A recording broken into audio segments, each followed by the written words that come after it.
classroom.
That's what you are. Unforgettable, though near or far,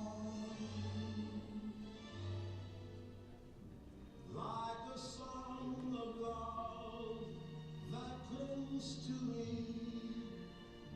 How the Father you does things to me. Never before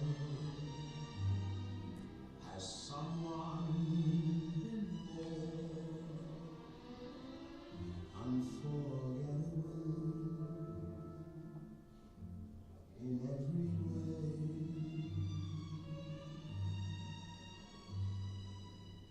And forevermore, that's how you'll stay.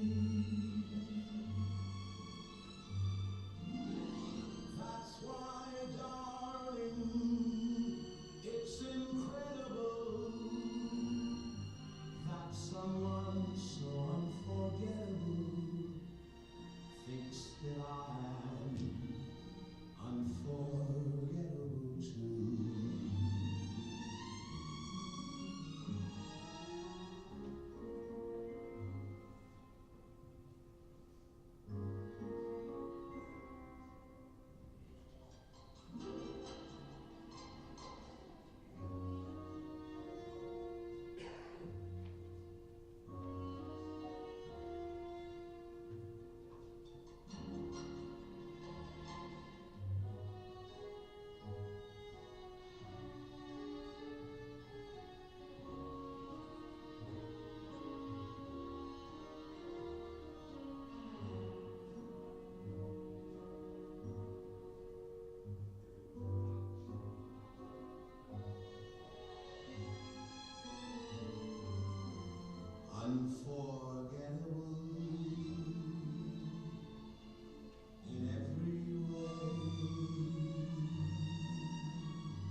We light this candle to represent our grief.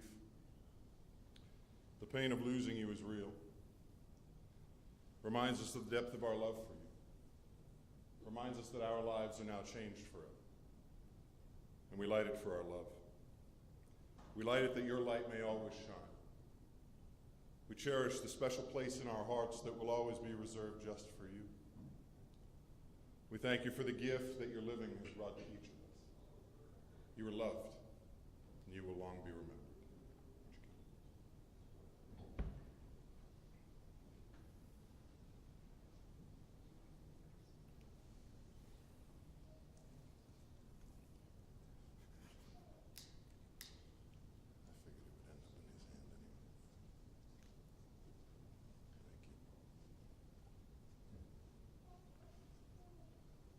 Well, I welcome you all today. My name is Philip Smith. I'm honored to be the funeral celebrant today. As we gather our hearts to remember Gordon Douglas Smith, likely just Doug to you and most in his life. As we take this time to share in the memories of this vibrant life that Doug has lived and shared in with each of us. We're here today to honor his family. His loving wife and partner for their 49 plus years shared as Jennifer. His loving son Pat and his wife Michelle. His loving daughter Tanya and her husband Dexter. The ones who would call him Papa. Connor, Sienna, Addison, and Harper. His loving siblings Marie and Joyce, Ron, Beverly, Barbara, Roy, Bob, and Margaret, as well as their partners. Along with all those that would make up the extended branches that are this family tree. We think also of those that would be called friends and neighbors and co-workers along the journey of these wonderful years. And today we make special remembrance of his parents, Gord and Sadie, his siblings, Dorothy, Shirley, and Brian, his brother-in-law, Bill, all who have gone on before and are now reunited with Doug once more beyond our sight and for eternity yet to come. On behalf of the family, allow me to thank you for taking this time today to be here with us. Whether you've come from some great distance or simply around the corner, your decision to be here in support and your presence are felt and valued. These are our moments to stop, to take some time, to honor Doug and the life and the meaning that he brought to each and every one in this space. And we're here today to hear the thoughts, to better understand the values that allowed him to love and care for his family for some 74 very well-lived years. And as we come together today and we unite our hearts here today, we do so to demonstrate our care and support of each of their lives today as well. And even beyond these steps today, we think of them in our days to come also. Today we focus on those things that made Doug so very special in your lives. As we take this time to embrace those memories with joy and with peace. As we remember this loving, hard-working man who put family first every day of his journey. I read a passage a while back. I wanted to share it with you today. It simply says this: in the presence of death we stand awkward and ill at ease. For death is a well-known stranger who we recognize but do not wish to know. But death is not a thing in itself, simply a stage in life through which we all must pass. It may come swiftly and catch us unaware, or slowly with leaden feet. But death comes to all who live, and in so doing heightens our understanding of the one we do not wish to know. The thing that stands out to me in that reading is the concept that death in itself is simply a stage that we all pass through in our own appointed time. But the rest of the journey is an amazing set of steps that we create in each of our hearts and minds. So they become a vivid image of a life that we have shared and has been valued by those who have gathered into it. Several of the voices that can speak to the wonder and the value of this life of Doug's are going to come and share their thoughts of him with us today. We'll hear first from his beautiful granddaughters, and then following their lives, we'll hear from his brother Ron. Girls, would you come?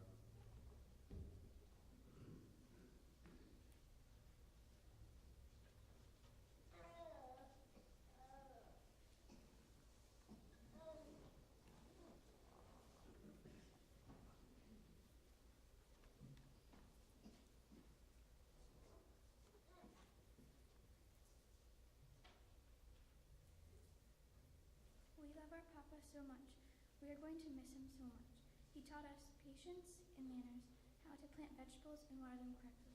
He also taught us all about the different types of birds, like what they sound like and what they make their nests. Papa was very special to us. We would talk all day in our butts in one little tiny chair. Nothing was ever too much for our Papa. He always had time for us. We learned some important lessons from him that we will carry with us for the rest of our lives. We love our Papa to the moon and back. We will always love you, Papa. We know we can't see you, but we know you'll be with us forever. We love you, Papa.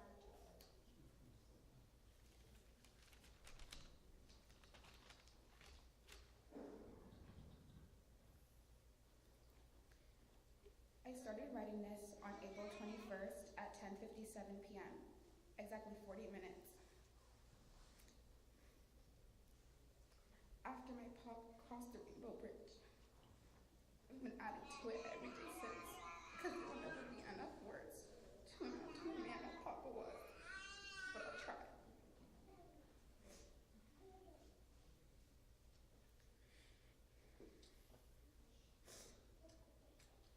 To know him is to love him. His hard work and thoughtfulness for others never ceases to amaze me. He's the most genuine guy I know. He'll tell you to it straight. He'll tell it to you straight, whether you like it or not, because he knows it will only make you better in the end.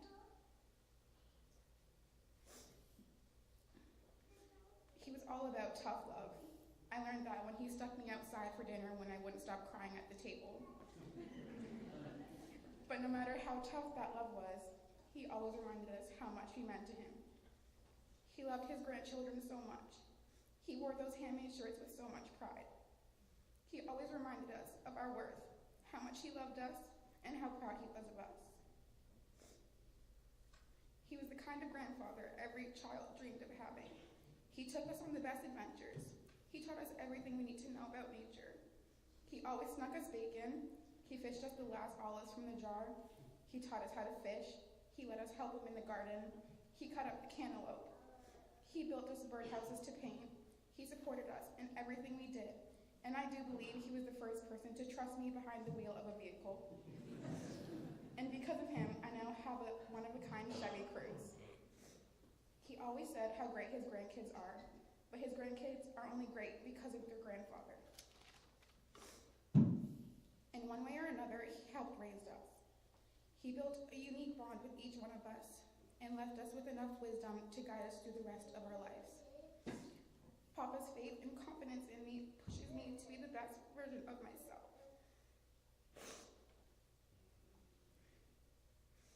Everything I do from now on will be dedicated all to him. Now that he's gone, there's a super-sized hole in my heart and a Papa-sized hole on the lounge chair on the front porch. This will be the hardest thing I've ever had to go through, but I find peace in knowing that he's no longer suffering. I have peace knowing that he was welcomed into heaven with the warmest hugs. I have peace knowing that I now have the most special guardian angel watching over me.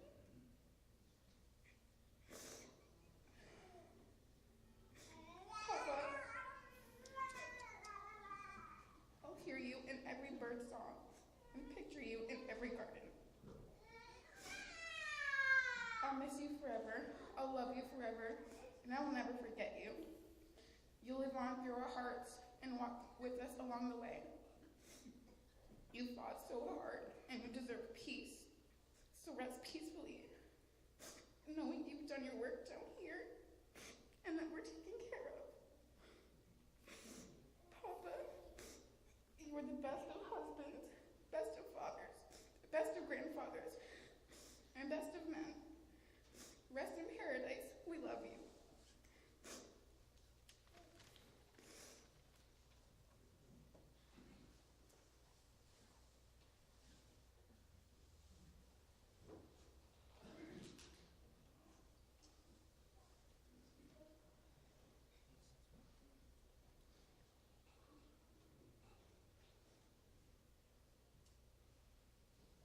Thank you, girls. It's beautiful.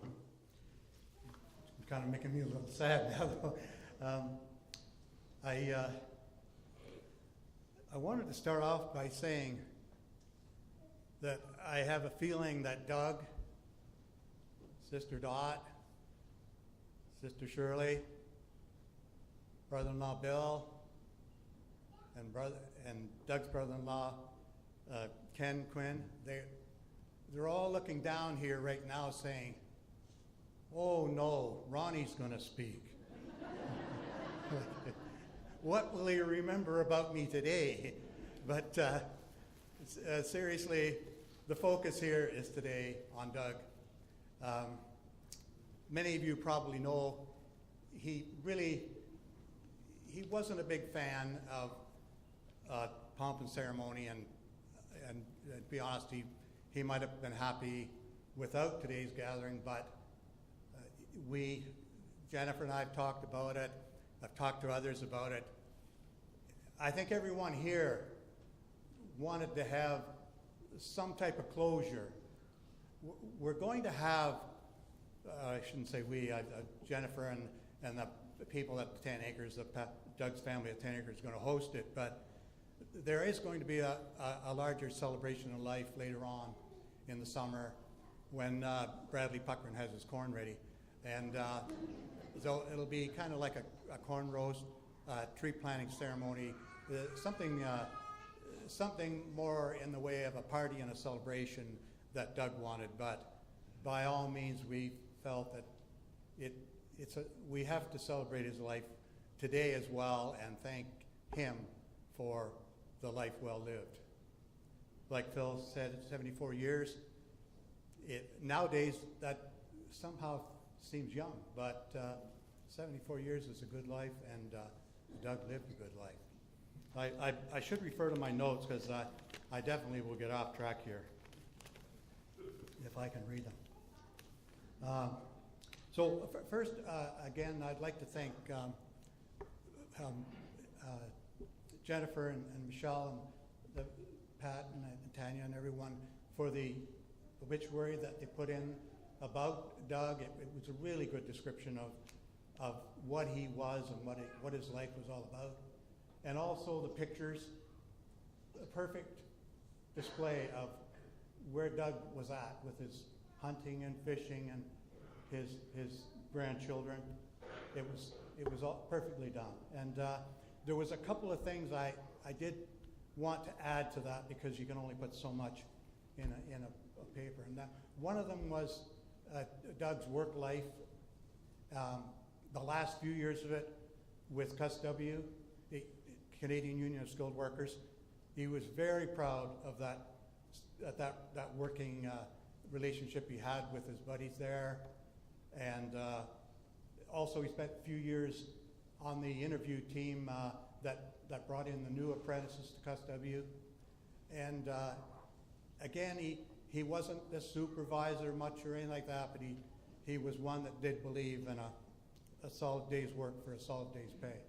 And I know we often talked when we got together in his shop out there with a beer. We'd always talk, our work buddies from far back, and some of them are here today probably, and I know they are. And you never forget that, and the working relationships you have stay with you. Doug even started earlier on with his apprenticeship with Townsend Electric, and then moved on to Ontario Hydro, General Motors, and then finally at Darlington. But a lot of years as an excellent tradesman. And he also shared those skills with his family, doing services and doing rec rooms and any other little electrical job that people needed help with along the way. Always helped. And one other thing I was going to mention that it was something I wanted to say, how something Doug accomplished was there's something very few of us can ever say in our lives. He built 2 houses.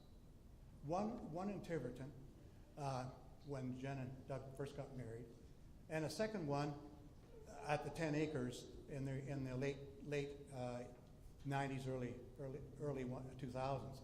And if you think about it, how many people can say in their lifetime, that they built 2 houses.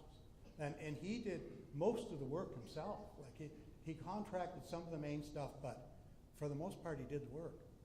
And as well, he renovated the one other property they had on Union Avenue in Port Perry, which was, again, accomplishments he had that he never bragged of, but worth mentioning for sure. Gotta find my notes here.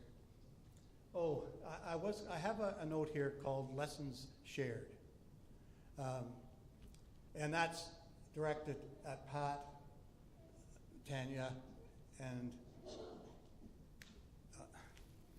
oh gosh, I'm losing my name. Sienna, Connor, Addison, and Harper. Like, I know your grandpa. I know what he was like because I was there. I was present for some of his lessons shared when he would tell you exactly what it was like and what he thought. And it was always done with the most love and care a man could give. Excuse me. You had a special dad there and a special grandpa. And when Doug and I ever met, always the conversation got around to family and how the kids were doing. We never complained about our wives.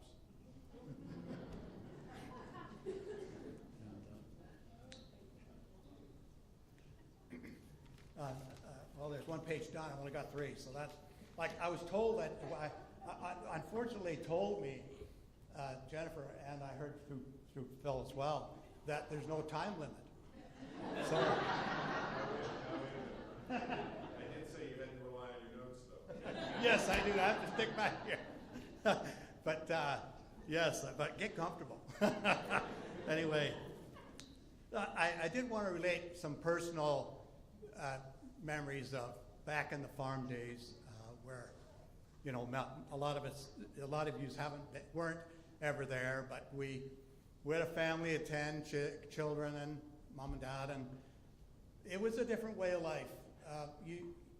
I couldn't even express it or describe it to the younger generation, but it was very special in a way too, to grow up with that close-knit family and having the cousins not too far away as well. But it was a special time.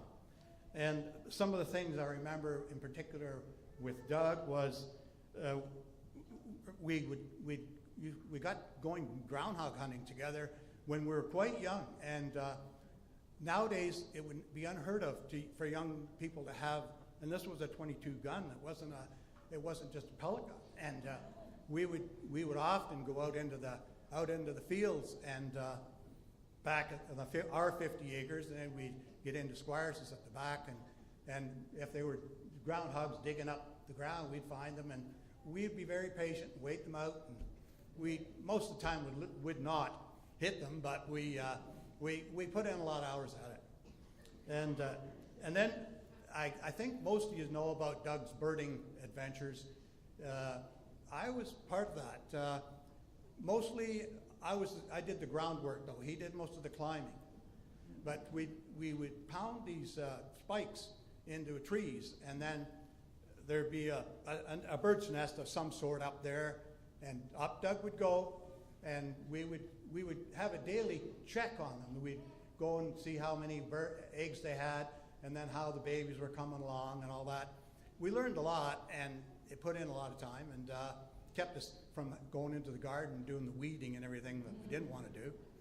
But and then we also Doug had an egg collection where we'd collect one of each bird egg. He wouldn't take all the ones out of the nest or anything.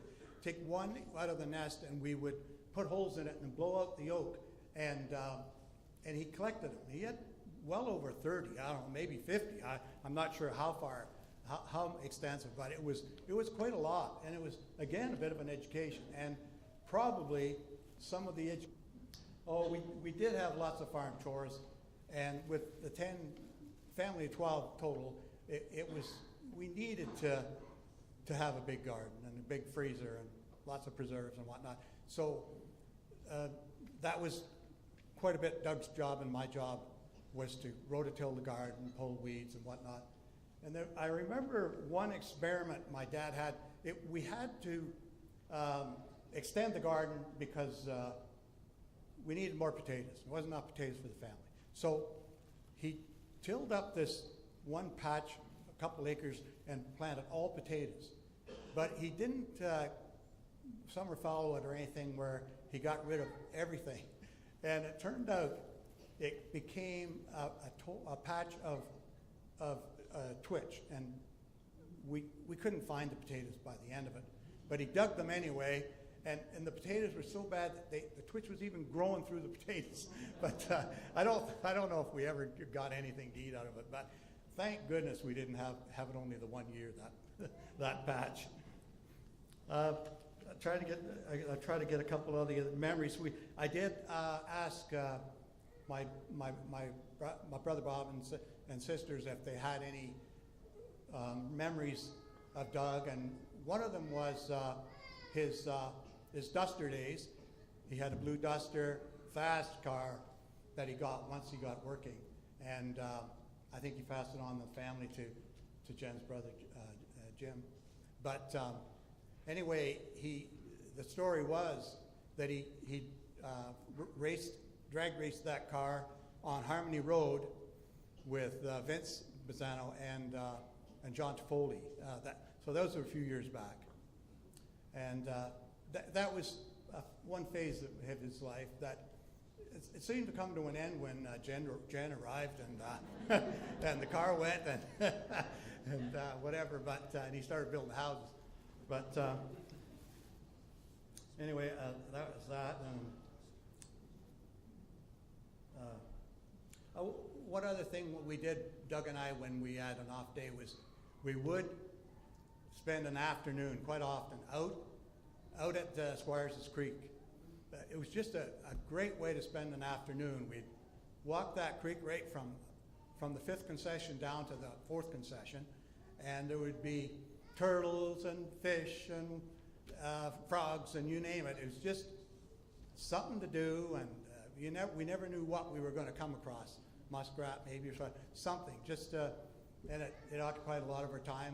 Again, I guess we learned our appreciation for nature by doing it. But it was lots of time well spent.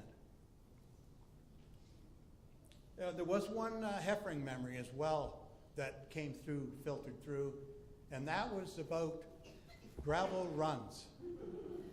Now, that I can't speak to. I don't remember Doug doing any running much, and I know there wasn't much gravel deposit on his 10 acres. So that I'm kind of lost for that. What that might be, maybe someone could ask Fred Martin. Okay.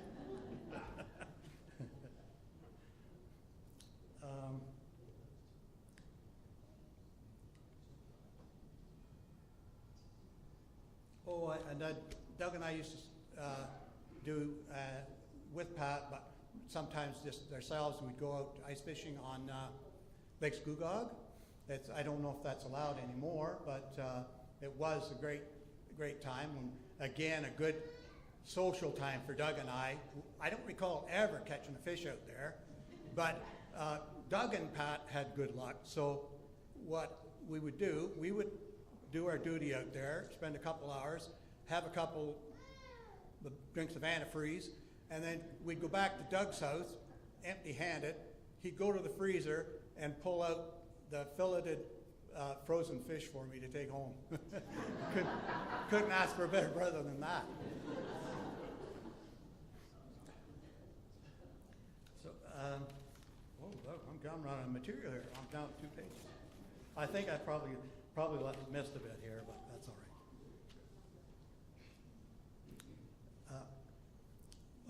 I pardon the language here, but I did want to remind some and inform others of Doug's favorite expression when it came to talking about life and some things that didn't really go his way or wasn't going right with the world. And what he used to say was 2 words: shit happens. And that was one of his most common expressions, and it just summarized everything and meant, well, let's move on and talk about something else, you know. But then what else have I got to tell you here?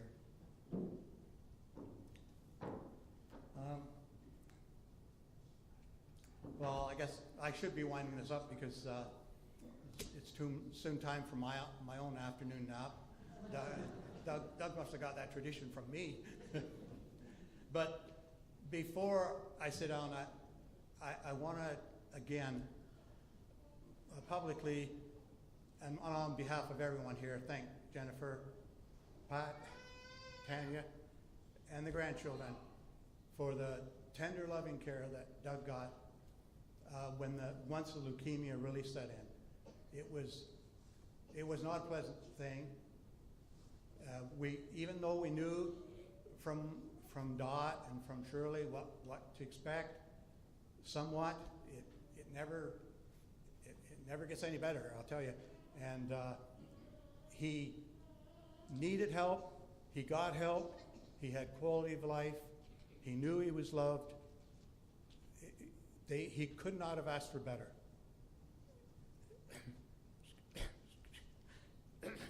So we have to really thank you for that effort.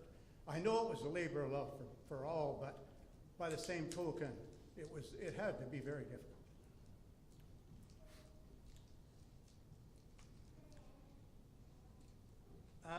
One other thing I wanted to, in summary, say that sort of summarizes what the grandchildren said and what I feel and what a lot of us, I'm sure, feel, and that is a simple truth. I don't know whether I read this recently or saw it on a movie or what, but I wrote it down. This is about a month ago, and it said as follows: at the end of the day, what gives our lives meaning is how we were loved.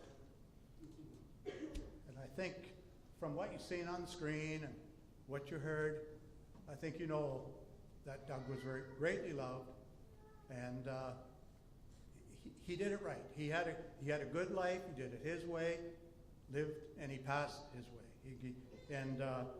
I'm sure he appreciated all of it. He was the one not to be depressed, and I'm sure you don't want us to be sad and carry on that way. He thought life was for the living, and he lived it and moved on. So I pretty well have said it all. I would like to say in closing that Doug, you've earned your place with the angels. You did it. You had a good life. You now with the ones that have gone before you. We'll see you there eventually ourselves, but rest in peace. You did it well. And I just had three last words, and now that I already said rest in peace. So this is for Doug, his new son-in-law Dexter, and all of the fans. Go Leafs, go!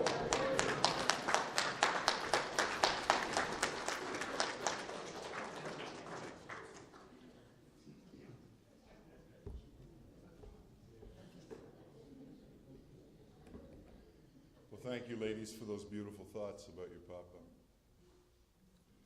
Ron, I've been waiting for 20 minutes to figure out what Twitch is, but I'm not going to ask you now because we don't have enough time. I'll ask you later. There's a quote that lives like this one lived by Doug draw me to. I can't tell you who wrote it, I can just tell you the words that they wrote. It simply says this: the end of life, what really matters is not what we have bought, but what we have built. Not what we have got, but what we have shared. Not our competence, but our character. Not our success, but our significance. And in a life such as this one, we see so very many of those traits lived out throughout the years that he would share with those he loved and cherished along this journey. A life that Doug would share from those early years that Ron had shared with us. And one that would find those formative years prepare him for the years that would follow his high school journey and beyond. A journey that would take him to the center of the spot on the map that we call Oshawa. The year would be 1970. And to set the scene, we're in the Civic Auditorium, in the heart of this motor city that we all love. I'm sure some of you can still picture the O2 flashy shirt collars from those days, the flare leg jeans and the bell bottoms for men. The flare and the bell bottom were the same cut, but we just changed the name for guys so they'd wear them. And all the colors of the rainbow would make a scene, and there was a lot of brown in those days as well. But we put it all together in one space, and you add roller skates, and my friends, you have the average Wednesday night for the lovely young Jennifer and her besties. No doubt turning heads in every corner of that rink that they would skate into. One head in particular would certainly take her in. It would be on the shoulders of a fine young man named Doug. Now, I want to be honest, my friends. As Jennifer and I spoke about this the other night, it was made clear to me that this was no meet-cute story. No, not love at first sight at all, because Doug had to work for that love. This was a builder in action, Doug was. With each week that they would see each other at the roller rink that Wednesday night, Doug would look forward to so very much. So that each week shared over those 3 months. He would build another section of that bridge that would lead to the moment that she would understand what drove this young man. And that was family. After 3 months of building, the bridge would finally be complete. When it would finally make its way to the other side, the first stop would be the family farm. You may recognize the land as where Deer Creek stands today. A baptism by fire, if you will, for young Jennifer. Doug and his siblings and his parents, all of them at the ready. Although Jennifer's folks were no slouches either, it was 7 of them for him to meet when it was his turn. And with the obligatory meetings out of the way, the next 8 months or so would just be about them. Finding that that spark that they had built together was beginning to be fanned into the joy of sharing a love together. And Doug would wait until Christmas to ask the most important question, and Jennifer would be all in. It would be the following January of 1974 that they would join their hearts and lives in marriage at St. John's right here in Whitby. And the honeymoon would simply be a stop in Niagara Falls, as Doug had been hired by Hydro and they were on their way to the Bruce. An electrician right after that stop at the falls heading north. And for the next 4 years, he and Jennifer would set to building the foundation of their own limb on the family tree. With the arrival of Pat in 75 and Tanya in 77. The arrival of their littles. And their time in the beauty of Northern Ontario over up in the Bruce. Doug would be welcomed back to the warmth and civility of Pickering and what we know as the Durham region. With the foundation in place, Doug and Jennifer would spend the next several years simply being a family. And I asked the kids to tell me what he was like as a dad. With no hesitation at all, I heard these words: he was awesome. He would live a life with them that would see them explore this world around them, see how things worked, and simply take every opportunity to expand their minds and their imaginations and their understanding of this world. I'll give you some examples. There was the day when he would arrive home from work. Without much hesitation at all, he would rush into the house, grab the littles, and put them in the car, and they were headed down the road to a nearby farm. You know, those things. Apparently on his way home, Doug had noted that there was a cow in that field that was about to give birth. You know, those things we all notice as we drive by some random farmers. Oh, look, Bessie's about to go. Now, not only would Doug notice that this lovely cow was about to give birth, but he would stop and inform the farmer, too. And then quickly go round up the littles for their first birthing.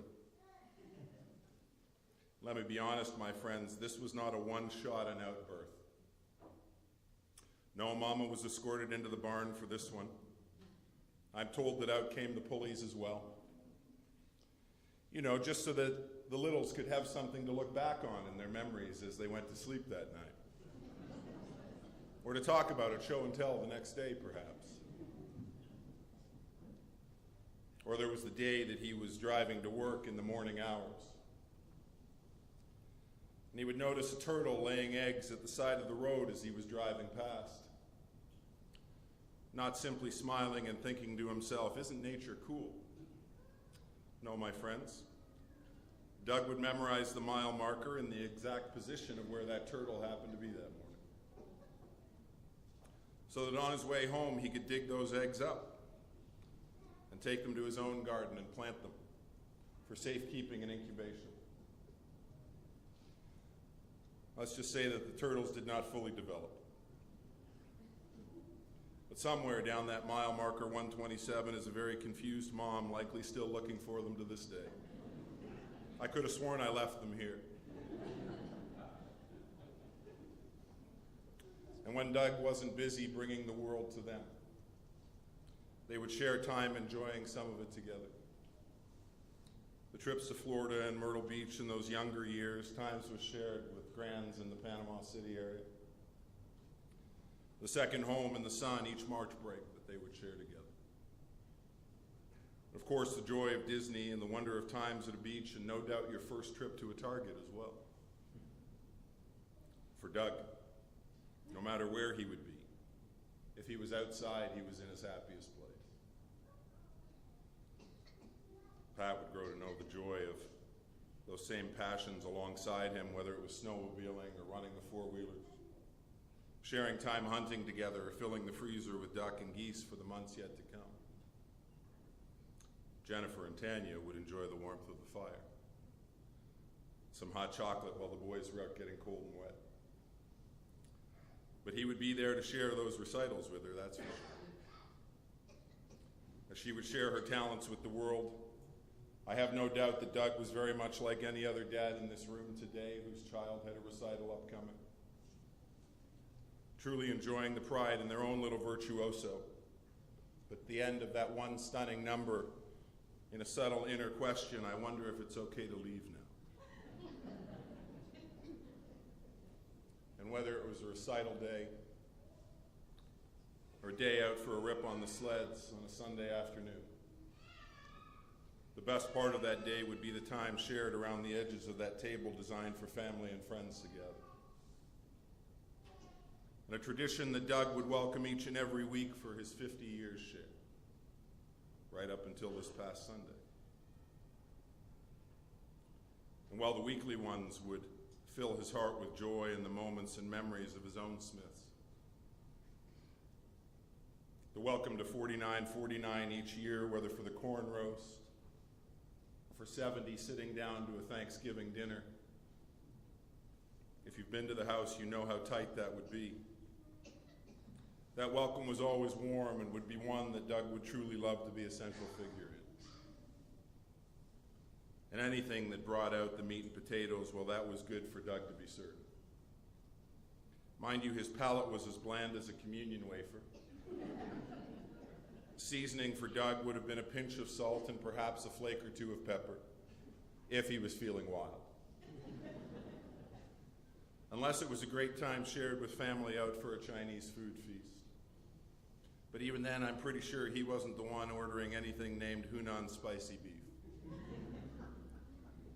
And if it was time shared with the family at the keg, well, he would welcome those moments as well. For dessert, one of Papa's pies, either apple or rhubarb, each one created by the hands of the master, his Jennifer. No one else's would do. Not store-bought, not your grandma's secret recipe. No, my friends, Doug was a one-pie man. And as the years would come and go, the smaller his share of leftovers of those pies would become, as he would find his role upgraded from simply a father to a grandfather, with the addition of those lives that would come to give him his favorite title of all, Papa. And whether they were 24 or 6, he would adore them. He would love the opportunities that he would have to be a part of each of their lives in true and meaningful ways. Whether it was showing them all those things in nature that he would have shared with his own parents, their own parents at their age, or simply finding a connecting point with each of them individually and sharing himself in all the ways that mattered most to them. For Connor, the only grandson, would be a bond that he would define as having a best friend in his Papa. Whether he was taking them on bike rides or a ride in the wagon, changing their diapers, or simply taking the time with them one-on-one to show the beauty of this world that we all share in a united body. Making the trek across his land to check out the 15 condos that housed his beautiful bluebirds. Each season a new brood to welcome this world together, as he would invite them to explore with him, to watch as they would take their first flights, usually from Doug's hand into the sky with that first gentle toss that would trigger their bodies to become birds of flight. And I spoke with the family the other evening, and as we spoke, I believe we're all convinced that if you see a bluebird in your life at any time soon, chances are it's Doug coming by to say hello. And just as he loved and cared for each of those little lives he would welcome to that property each season, his heart would also be full of the love he carried for each of those who bore his name. Those buds that he and Jennifer would welcome so proudly and watch develop into the lives of the men and women that you see before you today. He and Jennifer would welcome them to share the space of their home as residents in each of their early years, and for any moment since. Another testament to Doug's love of all things family. My friends, it's clear to me today that Doug would love this life that he was given to live. As a sports fan, that love would see him embrace the Leafs for a lifetime. It would also help that he was alive to see them win 5 cups of their 13.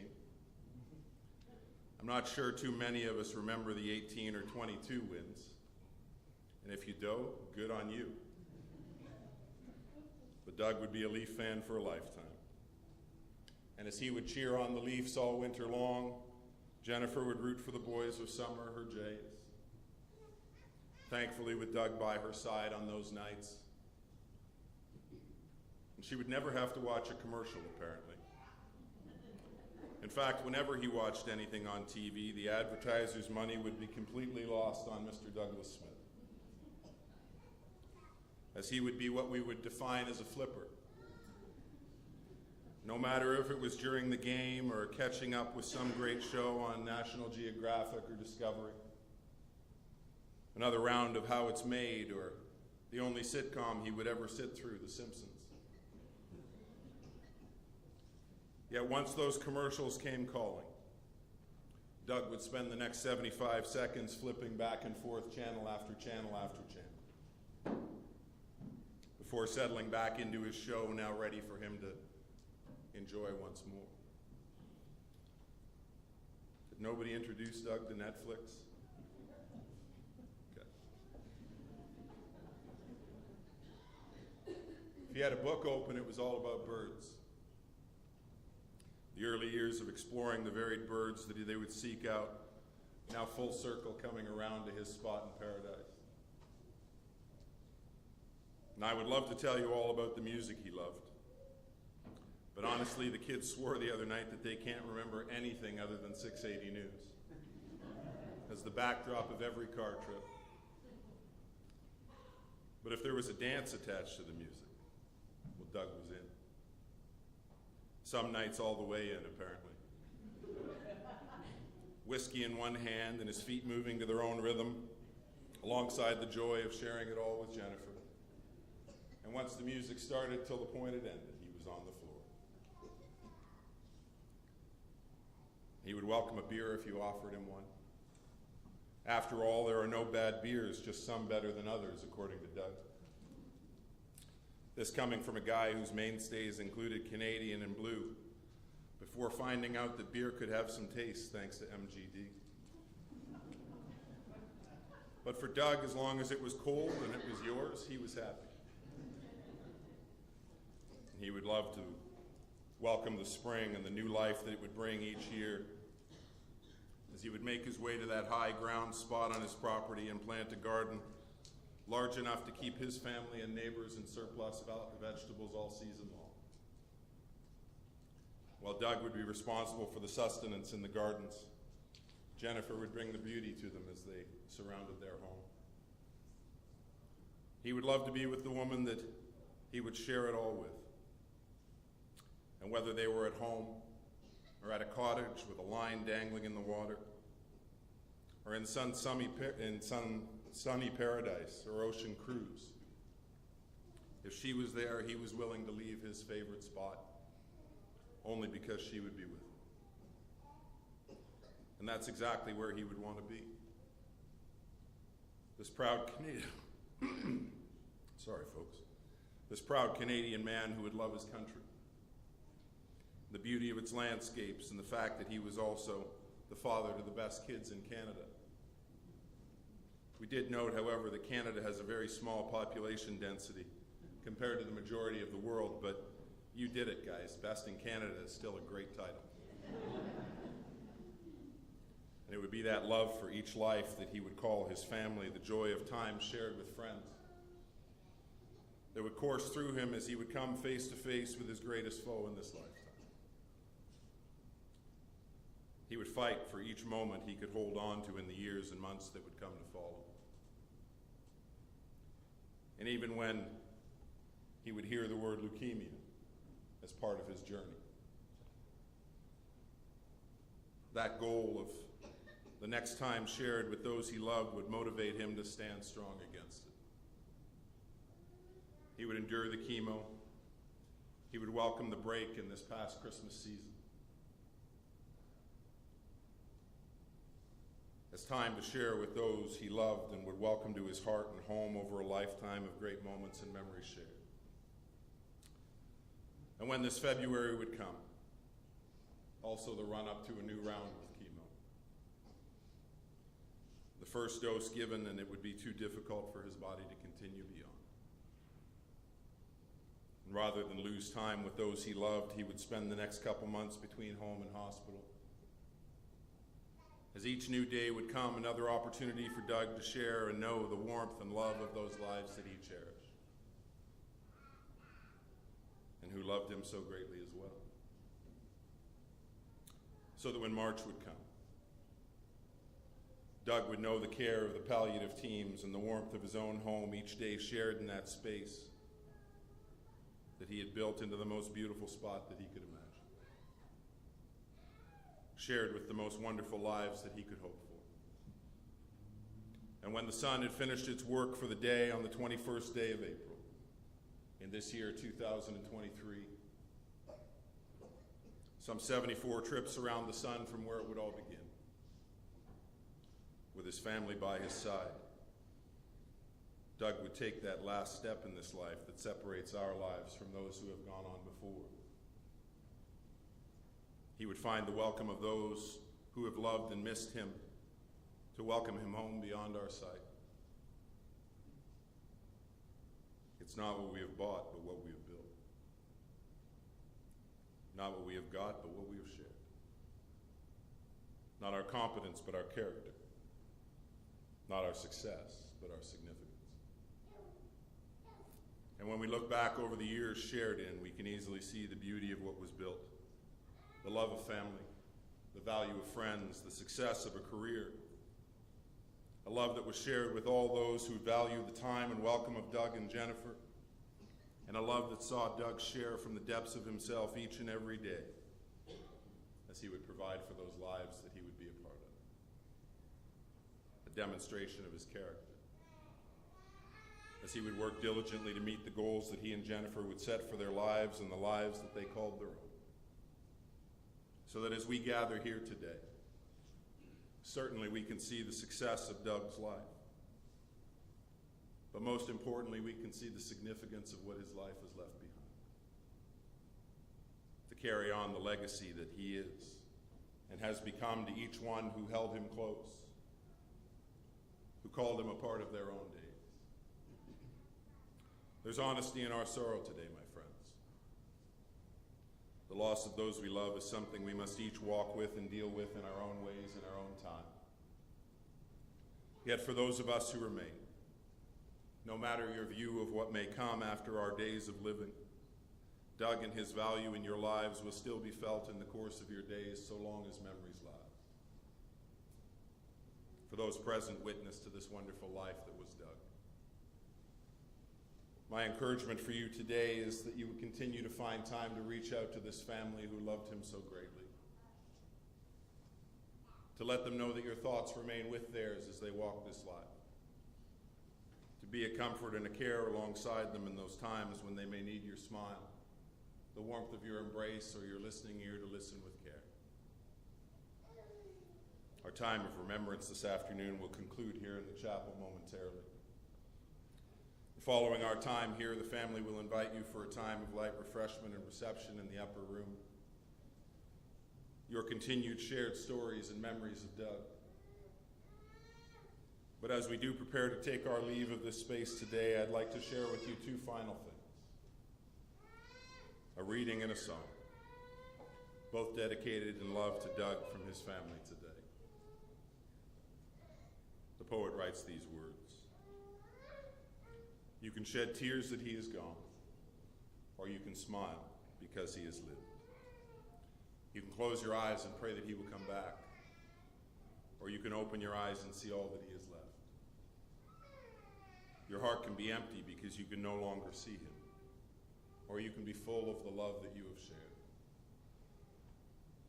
You can turn your back on tomorrow and simply live in yesterday, or you can be happy for tomorrow because of yesterday. You can remember him and only that he is gone, or you can cherish his memory and let him live on. You can cry and close your mind, be empty and turn your back, or you can do what Doug would want. Smile, open your eyes, love,